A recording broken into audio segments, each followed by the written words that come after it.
여기 계신 모두 각자 다른 모습, 다른 삶을 살면서 살아왔을 것입니다. 그런데 우리는 같은 모습이 있습니다. 어떤 사람은 부모님이시기도 하고, 어떤 사람은 자녀이기도 하고, 어떤 사람은 아내 혹은 남편이기도 합니다. 그런데 우리 모두 같은 모습이 있습니다. 모두가 다 자녀였거나 자녀이다라는 사실입니다. 우리는 누군가의 자녀입니다. 그렇다면 우리는 자녀로서 어떻게 살아가야 하는가, 또 우리의 아버지 또 어머님은 누구이신가에 대해서 살펴봐야 합니다. 오늘은 우리가 이 자녀로서 한번 성경을 살펴보려고 합니다. 자녀로서 우리 하나님, 아버지 되시는 하나님은 어떤 분이시며 또 우리는 자녀로서 어떻게 살아가야 하는지 우리 자녀된 입장에서 함께 말씀을 살펴보려고 합니다. 오늘 함께 읽은 이 출애굽기는 하나님께서 이스라엘 백성에게 약속하셨던 일들이 이루어졌다라는 그 사실로 시작합니다. 1장 7절입니다. 이스라엘 자손은 생육하고 불어나 번성하고 매우 강하여 온 땅에 가득하게 되었더라. 출애굽기를 보면 하나님께서 아브라함에게 하셨던 자손에 대한 약속을 이루셨다는 그 사실을 발견하게 됩니다. 하나님의 은혜로 이스라엘 백성은 번성하고 강하여 온 땅에 가득하게 됩니다. 그런데 하나님의 약속의 성취로 이스라엘 백성은 괴롭힘을 당하게 됩니다. 1장 9절 그리고 13절과 14절을 제가 읽겠습니다. 그가 그 백성에게 이르되 이 백성 이스라엘 자손이 우리보다 많고 강하도다. 이스라엘 자손에게 이를 엄하게 시켜 어려운 노동으로 그들의 생활을 괴롭게 하니 곧 흙 이기기와 벽돌 굽기와 농사의 여러 가지 일이라. 그 시키는 일이 모두 엄하였더라. 이스라엘 백성에 대해서 애굽 왕은 그들을 혹독하게 괴롭힙니다. 아이러니한 것은 이러한 괴롭힘 가운데 하나님께서 아브라함에게 약속하신 약속들은 계속 이루어져 가고 있고, 또 그로 인해서 계속해서 이스라엘 백성은 괴로움을 당하게 된다는 사실입니다. 출애굽기 1장 12절입니다. 그러나 학대를 받을수록 더 번성하여 퍼져나가니 애굽 사람이 이스라엘 자손으로 말미암아 근심하여. 오늘 본문은 이러한 상황 속에서 새로운 어려움과 두 인물을 우리에게 소개해 줍니다. 본문 15절과 16절을 한 절씩 교독하며 읽도록 하겠습니다. 제가 먼저 읽겠습니다. 애굽 왕이 히브리 산파 십부라라 하는 사람과 부하라 하는 사람에게 말하여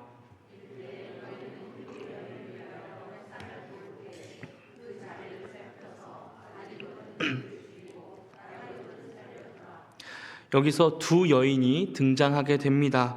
그런데 이 두 여인은 아무런 이름 없는 두 여인이라는 이름으로 등장하지 않습니다. 우리가 읽었던 것처럼 십부라 그리고 부하라라는 정확한 이름으로 불립니다. 이것은 출애굽기 저자가 매우 의도적으로 이 장면이 중요하다는 사실을 우리에게 알려주고 강조하고 있는 것입니다. 왜냐하면 출애굽기 1장 시작부터 모세가 등장하는, 이 출애굽기의 주요 인물이라고 할 수 있는 모세가 등장하기까지 성경 저자는 모든 사람들의 이름을 그 이름으로 부르지 않고 이 두 산파의 이름만을 그 이름으로 부르기 때문입니다. 우리가 아는 것처럼 모세의 어머니의 이름은 요게벳입니다. 또 모세의 누이는 미리암입니다. 그러나 모세라는 이름이 등장하기 전까지 이 모든 이름들은 레위 여자 혹은 레위 사람, 그의 누이라는 이름으로 불립니다. 출애굽기 2장 1절 그리고 4절을 제가 읽겠습니다. 레위 가족 중 한 사람이 가서 레위 여자에게 장가들어 그의 누이가 어떻게 되는지를 알려고 멀리 섰더니. 출애굽기 저자는 하나님의 일하심과 이스라엘의 괴로움 속에서 십부라와 부하라는 두 여인을 이름으로 부르며 이 장면이 중요하다라는 것을 의도적으로 강조하고 있습니다. 십부라와 부하의 이야기를 통해서 하나님께서는 우리에게 어떤 것을 강조하시고 중요하다고 말씀하시는지를 함께 살펴보려고 합니다.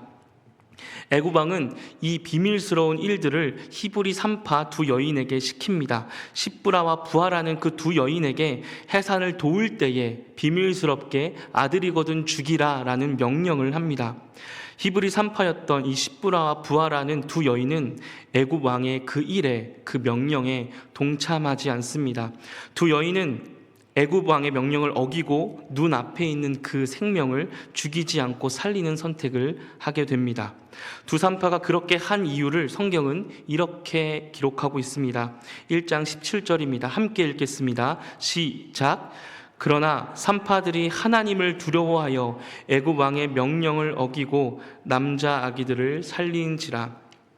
시브라와 부하는 하나님을 두려워하여 애굽 왕의 명령을 어기고 그 생명을 살리는 선택을 합니다.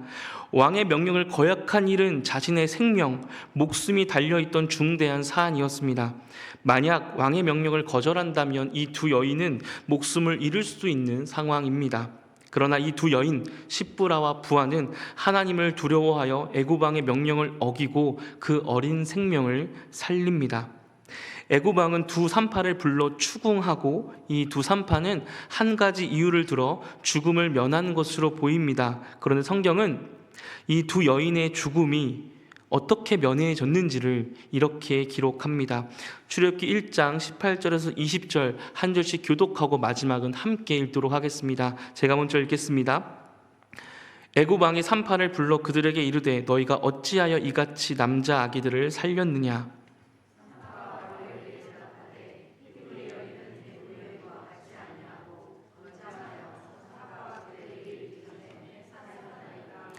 함께 읽겠습니다. 하나님이 그 산파들에게 은혜를 베푸시니 그 백성은 번성하고 매우 강해지니라. 하나님께서 그 산파들에게 은혜를 베푸셔서 그들은 죽음을 면하게 되었다고 기록합니다.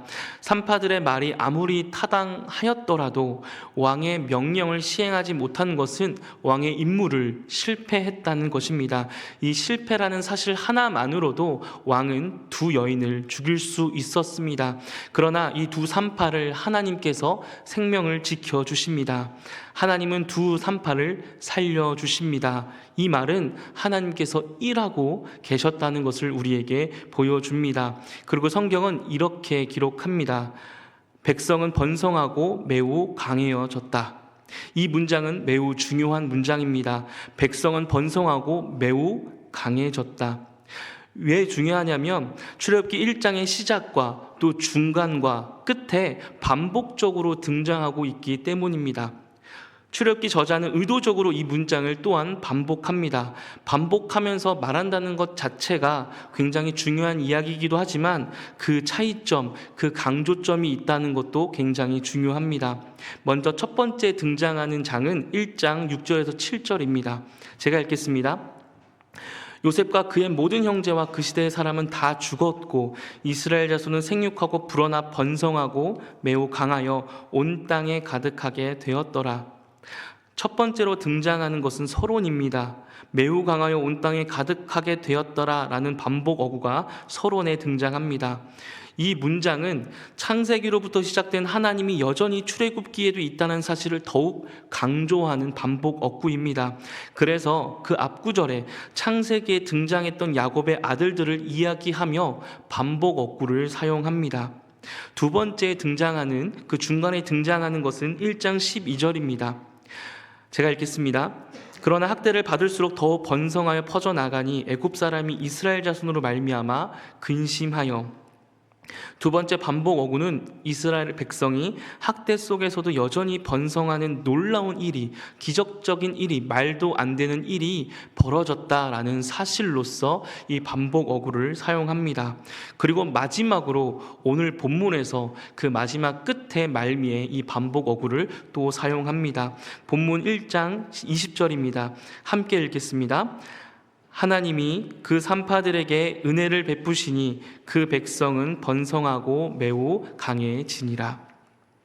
하나님을 두려워함으로 애굽 왕의 명령을 어기고 아기를 살렸던 두 산파에게 하나님께서 은혜를 베푸셨고 그리고 그 백성은 번성하여 매우 강해졌다고 말합니다. 그리고 그 이후에 이렇게 기록합니다. 21절 제가 읽겠습니다. 그 산파들은 하나님을 경외하였으므로 하나님이 그들의 집안을 흥왕하게 하신지라. 여기서 이 흥왕하게 하다라는 단어는 후손을 주었다, 자녀를 주었다라는 단어입니다. 그러니까 이스라엘 백성이 번성했다는 이러한 반복 어구를 여기서 사용하는 그 강조점은 이렇게 이스라엘 백성이 강하고 번성했다는 그 이유가, 그 근거가 누구에게 있냐면 하나님께 있다라는 사실을 보여주는 반복 어구입니다. 여태까지 이렇게 강조점이 3개 있었는데, 첫 번째는 창세기에 하나님이 약속하신 그 약속을 지키시는 것을 보여주는 것으로 이 반복 어구가 사용됐고, 두 번째는 이스라엘 백성이 학대 중에도 번성하게 된 놀라운 일이 있었는데, 이 세 번째 반복을 통해서 그 일이 누구로부터 시작되었는가? 바로 하나님께서 생명을 주셨기 때문에 그 일이 일어났다라는 것을 분명히 밝혀 보여주고 있습니다. 하나님께서는 십부라와 부하라는 여인을 통해서 생명이 누구로부터 주어졌으며 하나님께서 어떻게 이스라엘을 보호하고 계셨는지를 마지막 말미에서 분명히 보여주고 있습니다. 여러분, 출애굽기 시대의 산파는 대체로 언제든지 출산 현장으로 갈 수 있는 여인들로 구성되었습니다. 그러다 보니 양육을 해야 하는 아이가 있는 집이 아니라 출산하지 못한 여인들이 출산을 돕는 산파의 역할을 감당하게 되었습니다. 그래서 산파는 주로 아이가 없는, 나이가 많은 여인들이었습니다. 십부라와 부하가 산파였다는 그 사실은 자녀가 없는, 나이가 많은 여인이었다는 것을 의미합니다. 그런 두 여인에게 하나님께서 놀라운 기적적인 일로 후손을 주셔서 집안을 일으키시는 은혜를 베풀어 주셨다고 오늘 성경은 말하며, 그리고 이스라엘 백성이 번성하고 강해졌다라고 이야기합니다. 그 이야기는 이스라엘이 번성하게 된 이유가 하나님께 있다는 사실을 분명하게 보여줍니다. 하나님은 이 일을 보여주기 위해 반복 어구를 사용하며 또 특별히 이 두 산파를 그저 그 여인이다, 두 산파라고 이야기하지 않으시고 십부라 부하라는 이름을 불러가시면서 우리에게 강조하고 있습니다. 그런데 한번 잘 생각해 보셨으면 좋겠습니다. 하나님은 이 두 여인이 있어도 혹은 없어도 그 일을 할 수 있는 분이십니까? 아니십니까? 하나님은 십부라와 부하가 없으면 이 일을 할 수 없는 분이십니까? 아니면 없어도 할 수 있는 분이십니까? 하나님은 이 두 여인이 없어도 여전히 이전에 있었던 것처럼 이스라엘 번성이 강하여지고 많아졌다라고 그렇게 할 수 있는 분이십니다. 그런데 오늘 하나님은 강조하며 우리에게 십부라 부하라는 이름을 보여주며 우리에게 이렇게 이야기하고 있습니다. 그 두 여인을 우리에게 강조하며 보여줍니다. 왜 그러냐면 바로 이것이 하나님께서 우리에게 어떻게 일하시는지 그 방식을 보여주고 있는 장면이기 때문입니다. 성도 여러분, 하나님은 사람을 통해서 일하십니다. 하나님은 사람을 통해서 일하십니다. 이 두 여인이 없어도 하나님은 여전히 일하고 계셨고 일하실 수 있는 분이십니다. 그러나 하나님은 이 두 여인을 통해서 일하셨습니다. 이것처럼 하나님은 사람을 통해서 일하십니다. 하나님은 그들의 행동을 통해서 또 그들의 삶을 통해서 하나님을 보여주십니다. 오늘 본문에서 하나님이란 단어가 출애굽기에 처음 등장합니다. 등장하셔서 하나님께서는 두 여인에게 복을 주시며 자녀를 주심으로 생명은 하나님께 있음을 이 두 여인을 통해서 보여주셨고, 또 하나님께서 이스라엘 백성을 어떻게 돌보시는지 이 두 여인이 한 생명을 살렸던 것을 보여주어서 하나님께서 어떻게 보호하고 계신지를 우리 가운데 알려주고 계십니다. 하나님은 사람을 통해서 십부라와 부하를 통해서 하나님을 보여주고 계십니다. 그리고 십부라와 부하는 자신의 삶을 통해서 우리에게 하나님을 보여주고 있습니다. 이것이 하나님의 방식입니다. 이제 이후에는 우리가 아는 것처럼 모세라는 한 사람을 통해서 하나님께서는 자기 자신의 일을 이루어 가심을 우리에게 나타내 보여주십니다. 여러분, 보이지 않는 하나님께서는 보이는 사람을 통해서 보이지 않는 하나님을 나타내 보여주십니다. 다시 한번 이야기하겠습니다. 보이지 않는 하나님께서는 보이는 사람을 통해서 보이지 않는 하나님 자신을 보여주십니다. 이것이 하나님의 방식입니다. 이와 같이 우리도 하나님께서 부르셨습니다. 그리고 우리를 통해 하나님을 보여주길 원하십니다. 하나님은 사람을 통해서 일하시고 사람을 통해서 하나님을 보여주시기를 원하고 계신다는 사실을 기억하셨으면 좋겠습니다. 그런데 오늘 성경은 이처럼 십부라 부하를 통해서 또 그들이 하나님을 경외하여서 하나님 말씀대로 살았을 때에 그 삶의 과정이 좋지 못할 때가 자주 있음을 또 보여줍니다. 오늘 마지막 본문 1장 21절에서 22절을 함께 읽도록 하겠습니다. 함께 읽겠습니다. 시작. 그 산파들은 하나님을 경외하였으므로 하나님이 그들의 집안을 흥왕하게 하신지라.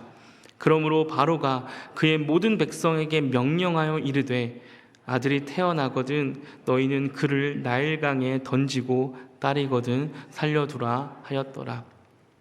1장 8절로 시작하여서 22절의 그 결론입니다.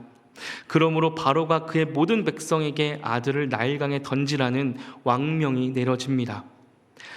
애굽 왕이 히브리 산파를 통해 비밀리에 진행했던 영아 살해는 이제 전국적으로 시행해야 하는 시행령으로 바뀌게 되었습니다. 특별히 이스라엘 백성들에게만 국한되어서 이스라엘 백성은 자신의 자녀나 혹은 옆집의 자녀 중에 태어난 남자아이를 모두 나일강에 던져야 되는 전국적인 시행령이 내려지게 됩니다. 십부라와 부하의 행동과 노력 그리고 그 열심이 그렇게 큰 반전이나 영향을 주지 않은 것 같습니다. 아니, 오히려 좋지 않은 영향을 준 것 같습니다. 하나님을 경외하여서 목숨을 걸고 했던 그 행동의 결과가 모든 백성에게 자녀를 죽이라는 명령으로 바뀐 것만 같습니다. 하나님을 보여주는, 하나님을 경외하면서 살아가는 우리들의 삶의 과정이 이럴 때가 많이 있습니다. 우리의 모습을 보여주는 것 같고 우리의 삶의 과정을 보여주는 것 같습니다. 오늘 마지막 이 구절은 우리에게 절망적이고 답답함을 보여줍니다. 하나님의 말씀대로 살아가는 우리의 삶 속에서 우리에게 언제나 행복한 일, 좋은 일, 우리가 바라는 반전의 일이 일어나지 않을 때가 많이 있습니다. 그럴 때만 있을 때도 있는 것 같습니다. 그래서 오늘 본문의 마지막 이 구절의 말씀은 우리의 삶에 절망과 답답함을 줍니다. 그런데 사랑하는 성도 여러분, 오늘 이 마지막 구절이 우리에게 절망적이고 답답해 보이겠지만 그와 함께 우리에게 위로와 도전이 되는 말씀이 되었으면 좋겠습니다. 왜냐하면 이 상황을 통해서 하나님께서는 우리를 결코 잊지 않으시고 우리를 지켜보신다라는 그 사실을 또한 보여주기 때문입니다. 사람을 통해서 하나님을 보여주듯이 하나님은 어떠한 상황을 통해서 하나님이 우리 가운데 어떻게 있으신지를 보여줍니다. 오늘 이 마지막 본문이 답답하고 절망적이겠지만 하나님이 우리와 함께 하신다는 증거가 되기도 합니다. 창세기 15장 13절을 보겠습니다. 여호와께서 아브라함에게 이르시되 너는 반드시 알라 내 자손이 이방에서 객이 되어 그들을 섬기겠고 그들을 400년 동안 내 자손을 괴롭히리니. 우리의 모든 어려움이 사라지고 기쁨이 생겼을 때에, 슬픔이 바뀌어 기쁨이 됐을 때에 우리는 하나님을 경험할 때가 많이 있습니다. 그러나 만약 자녀의 삶이 평탄할 때에도 혹은 그 진흙탕 속에서 발버둥 칠 때에도 부모는 그 자녀와 함께 있고 부모는 그 자녀와 언제나 함께 있으며 그 자녀를 안아주며 그 자녀와 함께 걸어가는 것처럼 하나님은 그 진흙탕 속에 있는 우리와도 함께 하신다고 오늘 말씀하고 계십니다. 하나님은 오늘 말씀을 통해서 빈틈없이 우리와 함께 하시는 그 하나님을 보여주십니다. 고통이라는 그 상황 속에서 우리와 함께 하신다고 보여주십니다. 왜냐하면 이 하나님께서 우리를 구원하시겠다고 약속하셨으면서 그 약속 중간에 또한 한 가지 약속을 덧붙이셨기 때문입니다. 그 약속이 무엇입니까? 400년 동안 괴로움이 있을 것이다. 그럼 우린 이제 어떻게 되는 겁니까? 그 괴로움을 보면서까지도 우리는 하나님이 살아계시다라는 것을 볼 수 있게 됩니다. 우리의 삶이 기쁠 때만, 우리의 삶에 내가 원하는 것이 이루어져서 행복하고 기쁠 때만 하나님을 알게 되고 하나님의 살아계심을 우리가 알게 되는 것이 아니라 우리 가운데 고통이 있을 때에도 하나님이 살아계시다라는 것을 빈틈없이 알게 해주십니다. 그 괴로움이 있을 때에도 우리는 하나님이 살아계심을 바라봤으면 좋겠습니다. 고통이 있을 수밖에 없는 우리의 인생에 하나님은 그 시간에도, 그 상황에도 자신을 잊지 말라고 말씀하시며 그 상황을 통해서 자신을 보여주고 계십니다. 디모데후서 3장 1절로 5절 말씀은 우리 마지막 날에 있을 예언과 같은 이야기가 등장합니다. 우리 함께 읽어봤으면 좋겠습니다. 함께 읽겠습니다. 시작.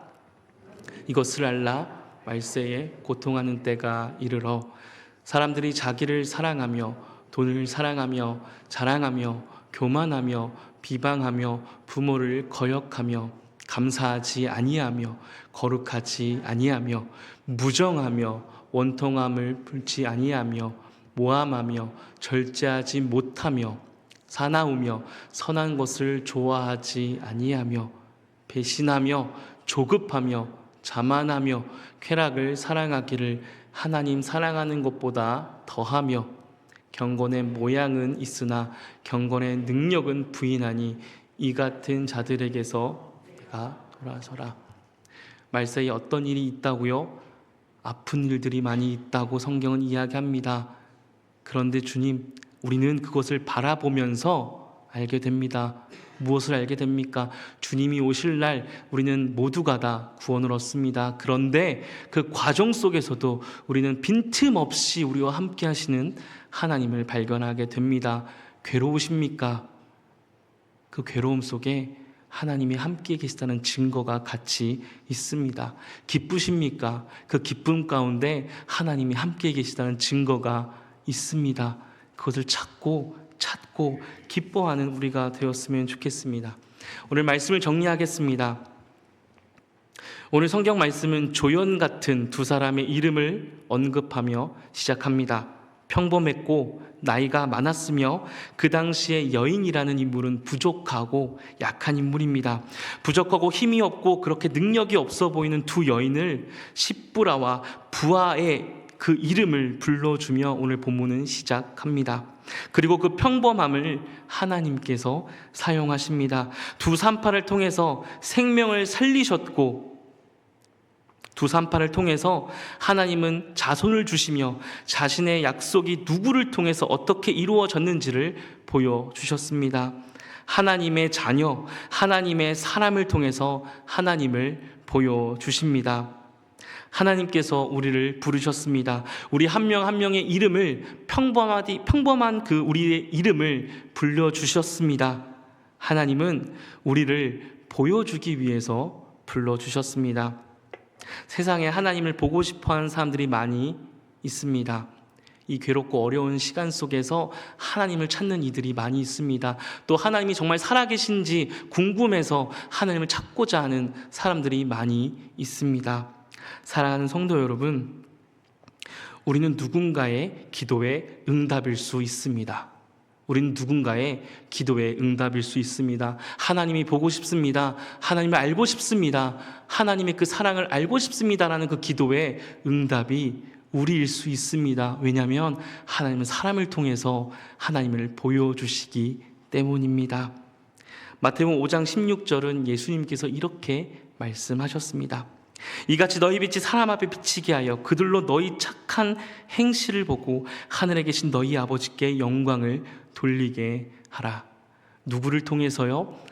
사람을 통해서, 우리의 행실을 통해서 하나님을 볼 수 있도록 하라고 예수님께서 말씀하셨습니다. 누군가의 십부라와 부하가 되는 우리가 되었으면 좋겠습니다. 누군가의 기도의 응답이 우리가 되었으면 좋겠습니다. 하나님의 자녀로 하나님을 경외하면서 하나님의 말씀을 기준으로 하나님을 보여주며 하나님을 나타내며 우리의 삶과 우리의 행동과 우리의 태도와 우리의 말을 통해서 사람들에게 하나님을 보여주며 그렇게 살아가는 우리가 되었으면 좋겠습니다.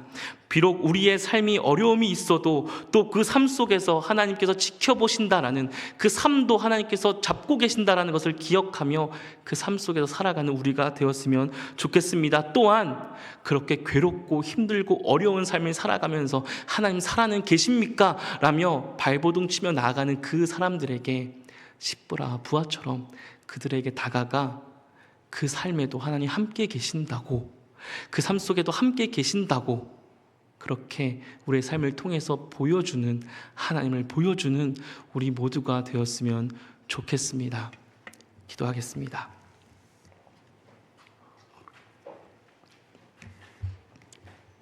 사랑의 하나님, 참 연약하고 부족하고 어쩌면 평범한 우리를 그 이름 한 명 한 명을 불러주시고 우리를 자녀라고 불러주셔서 감사합니다. 우리를 자녀로 불러주셨는데 하나님은 우리를 또한 통해서 누군가를 자녀 삼아주시길 원한다고 오늘 말씀을 통해서 함께 나눴습니다. 하나님, 우리가 이 세상에 하나님을 보여주는 하나님의 자녀가 되길 소망합니다. 이 세상에 하나님께서 지으셨고 이 세상을 하나님께서 인도하시며 한 명 한 명을 주님께서 부르신다는 것을 우리를 통해서 나타내 보여주셔서 괴롭고 어렵고 힘든 상황을 살아갑니다. 사실 그냥 너무 괴롭습니다. 그러나 하나님, 우리가 다시 눈을 들어 이 괴로움 또한 이미 하나님께서 말씀하셨고 그 가운데 함께 하시겠다고 하신 것을 기억하며 이 삶 속에서도 하나님을 발견하며 살아가는, 그래서 기쁨도 기쁨이요 슬픔도 기쁨이 되는 우리의 삶이 될 수 있도록 아버지 인도하여 주시고 주님을 발견하게 하여 주시옵소서. 우리를 모이게 하신 주님께 감사드리며 예수님의 이름으로 기도했습니다. 아멘.